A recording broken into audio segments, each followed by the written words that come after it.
John here from No Joke NHL. We're back after a one-day lapse. Power failure locally here for me. Was not able to finish the whole thing. I mean, I guess I could have done it on my iPhone, but anyway, so we played. We made 2 plays yesterday. Both of those plays came in. We're now up to 5 units of profit on our daily plays. We're 4 games under 500, 16 and 20 now.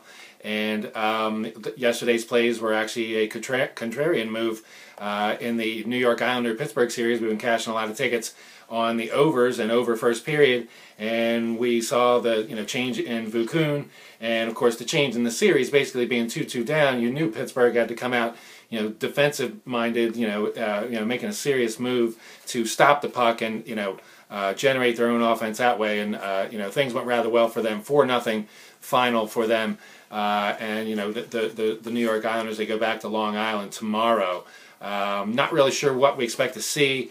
Obviously, this was the worst case scenario for our Islanders series play at plus 600, as now the Penguins are at minus 850 to win the series, so that's not a good move for hedging there. And of course the Penguins will probably be in the neighborhood of about 170, minus 170 tomorrow. So not really sure what we're going to do. Probably probably just chalk it up as a 1-unit loss, because like I said, trying to chase a whole bunch of units with Pittsburgh really just doesn't work out. I mean, if we would pretty much have to lay the lumber tomorrow and hope that Pittsburgh wins in Long Island, and and then even then of course the series would be over. If the Islanders somehow win that game, we lose that money that we put up on that, and then the Islanders could win the series. Pittsburgh's going to be heavy favorites. Just put us in a big bind. So to be honest with you, it's 1 unit. So like I said, it'd be nice if it comes in, but I don't really see any positive moves that we could make to try to get the like I said, it was 1 unit, and it's just 1 unit. Like I said, we picked up 2.2 last night, so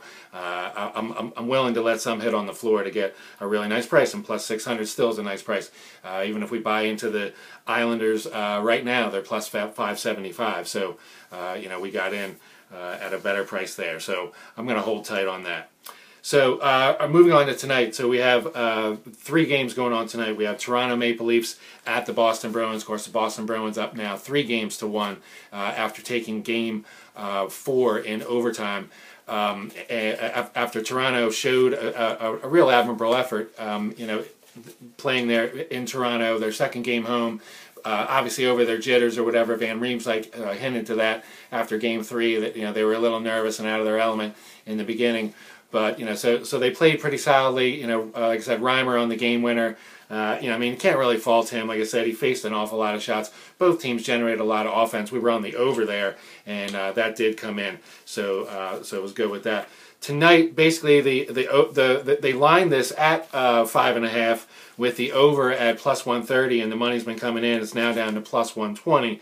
And to be honest with you, I'm not so sure we see that that same free skating style that we saw the other night. So in this series, like I said, we have our Toronto futures, which is pretty much all but lining a birdcage right now. So I'm not really sure which way to go in this series. So it's probably going to be a pass for me this evening.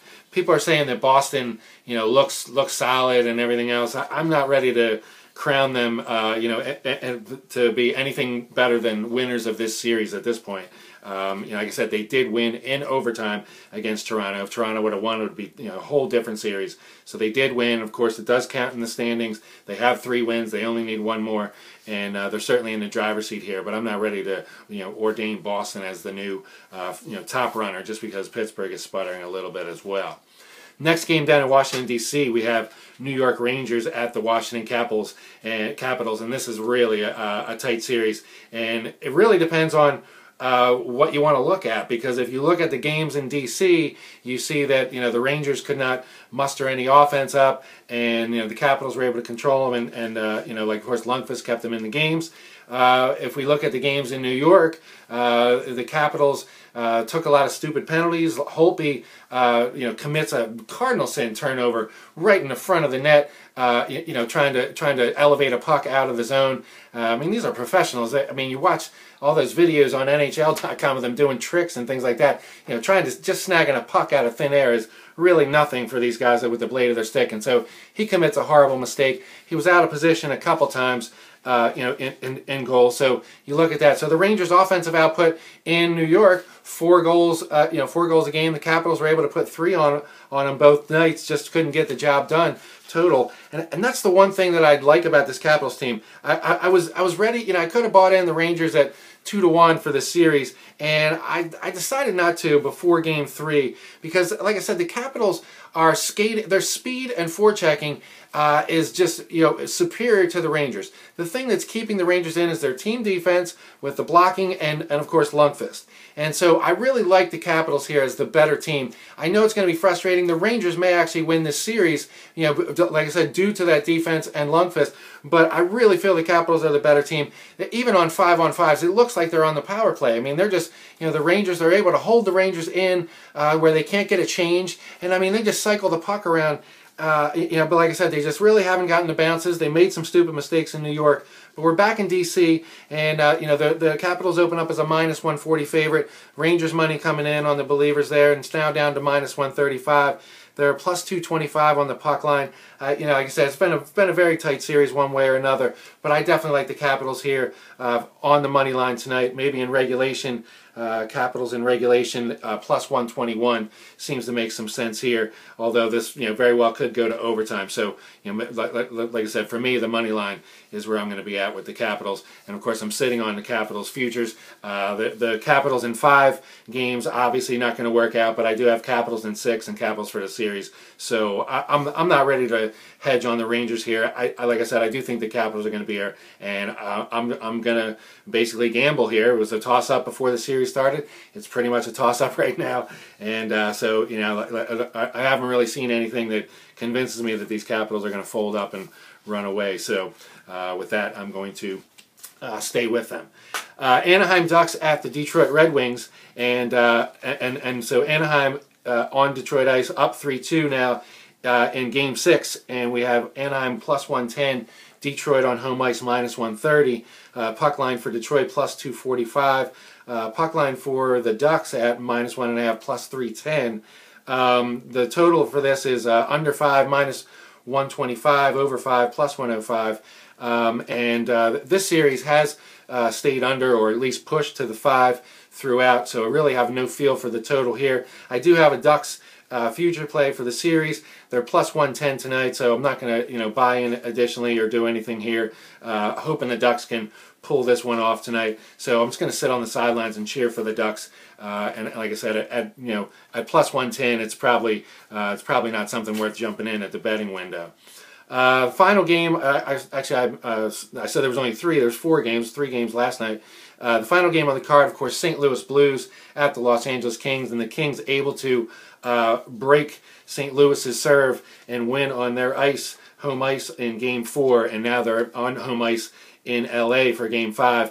A -150 favorite, but come back on the Blues at +130. A little bit of Blues money on this one. The line opened up this morning. It was +135. So some Blues money coming in throughout the day. Like I said, this has been a really, really tight series. The Kings, of course, have the history against the Blues. Maybe that history is getting inside the Blues' head. I'm not really sure. I kind of thought Hitchcock was going to be able to steer his team straight. They really haven't played bad. I mean, Elliott has not played bad at all, and like I said, at times they've been unfortunate, missed a lot of open shots and things like that. And the Kings have, of course, done what they've had to do to win. So this is a really, really tight series. I have Blues series play. Again, I really don't see the value of trying to take the Kings here to finish them off.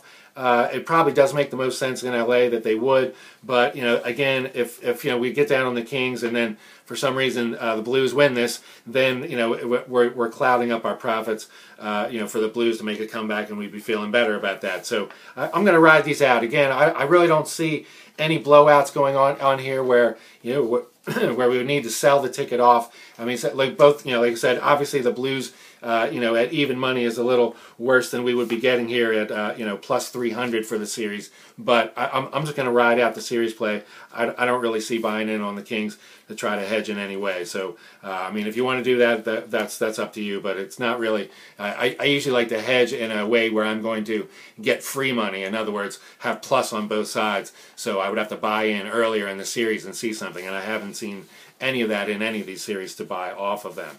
All right, so that brings us to the end of today's report. I'll be back in the morning tomorrow with a recap and a preview report, as I'm sure we'll have games during the day tomorrow. And so, like I said, we're starting to generate a little bit of profit. We have all those series plays on the line. Critical night for everybody in NHL, including the players. And so let's drop the puck. Even more importantly, let's make some money.